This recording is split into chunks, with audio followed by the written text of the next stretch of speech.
जनता समझ चुकी है और सरकार इनकी जाएगी। सरकार हमारी जब बन के आ रही है तो इकोनॉमिक स्थिति से भी देश आगे बढ़ेगा। सही मायने में डंका नेहरू जी का, गांधी जी का, राजीव जी का, लाल बहादुर शास्त्री जी का बोला है, जिन्होंने इस देश को इस ऊंचाइयों पर पहुंचाया है।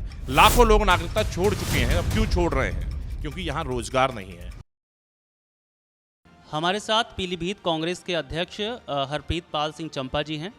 इनसे बात करेंगे कि आगामी जो चुनाव हैं, जो 2024 के लोकसभा चुनाव हैं, उनको लेकर के तैयारियां कैसी चल रही है। सबसे पहले चंपा साहब, आपका बहुत स्वागत है द न्यूज़ 15 में। आपने हमें समय दिया। धन्यवाद। साहब, सबसे पहले सवाल आपसे यही है कि पीलीभीत में वरुण गांधी के टिकट अभी फंसे हुए नज़र आ रहे हैं और कुछ दिनों पहले बात चल रही थी कि वरुण गांधी कभी भी कांग्रेस में आ सकते हैं या टीएमसी में आ सकते हैं।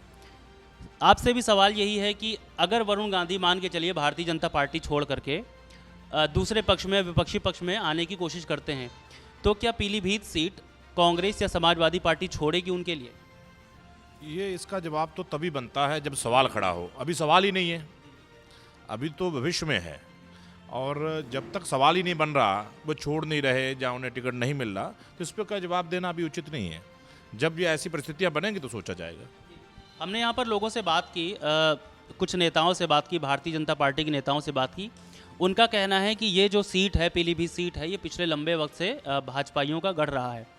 अब अगर वो ये कहते हैं कि भाजपाइयों का गढ़ रहा है, जबकि दूसरी तरफ अगर हम विपक्षी नेताओं से बात करते हैं तो वो कहते हैं कि पीलीभीत में कुछ विकास नहीं हुआ है। अब आपसे सवाल यही है कि इस बार जब आप जनता के बीच जाएंगे तो पिछली कौन सी कमियों को गिनाएंगे कि क्या ऐसी चीज़ें थी जो भारतीय जनता पार्टी ने अधूरी छोड़ दी है, और अगर कांग्रेस पार्टी समाजवादी पार्टी के साथ मिलकर सत्ता में आती है तो पीलीभीत का विकास किस तरह से वो करने वाली है आगे? आपका फ्यूचर में पीलीभीत के लिए विज़न क्या है साहब? पहली बात तो जो आपने ये बात कही कि ये सीट भाजपा का गढ़ रही है, तो मैं आपको बता दूं, ये सीट पे जहाँ तो कांग्रेस जीती है अभी तक, और उसके बाद से जब से मेनका जी आई, मेनका जी ने चुनाव जीता, कभी निर्दलीय जीता तो कभी समर्थित जीता। भाजपा से तो पिछले 2 चुनावों से जीते हैं जब वो भाजपा के टिकट से लड़ रहे हैं। वैसे फूल, कमल का फूल यहाँ चुनाव नहीं जीतता रहा, ना ये उनका गढ़ है। दूसरी बात यह है कि क्या कार्य करेंगे। जो भी कार्य यहाँ हुए हैं अभी तक, वो कांग्रेस के ज़माने में ही हुए हैं।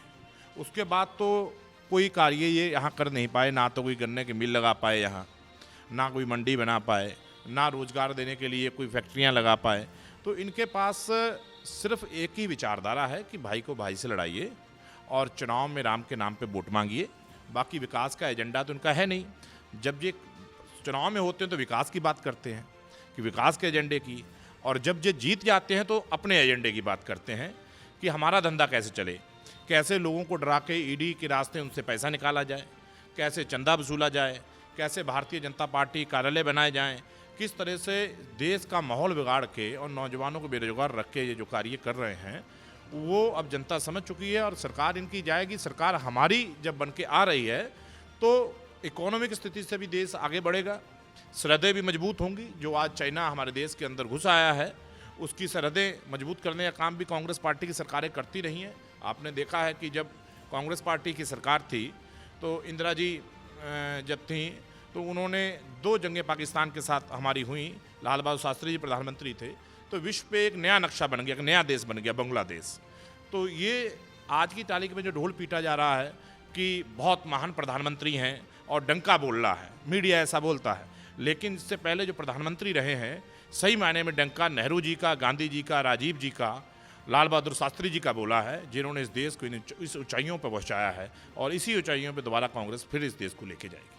साहब, एक आखिरी सवाल है, क्योंकि आपने बांग्लादेश का जिक्र किया तो फिर मैं ये सवाल पूछ रहा हूँ, क्योंकि बांग्लादेश, अफ़गानिस्तान और जो बाकी अफ़गानिस्तान और बाकी जो पड़ोसी मुल्क हैं, वहाँ से जो CAA एक चीज़ लाई गई है, यहाँ पर उसका नोटिफिकेशन जारी किया गया है।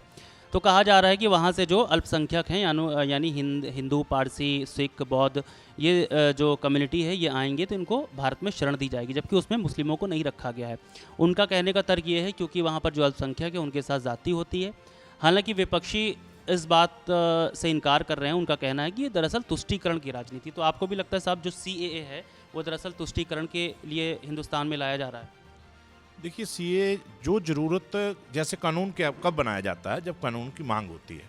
जैसे किसानों के लिए जो कानून लाए गए उन्होंने मांगे नहीं थे, तो वो आके दिल्ली के बॉर्डर पर बैठ गए, इन्हें खारिज करना पड़ा। इस कानून की किसी ने मांग नहीं करी इनसे। ये जैसे 3 तलाक लेके आए तो किसी ने मांगा नहीं था।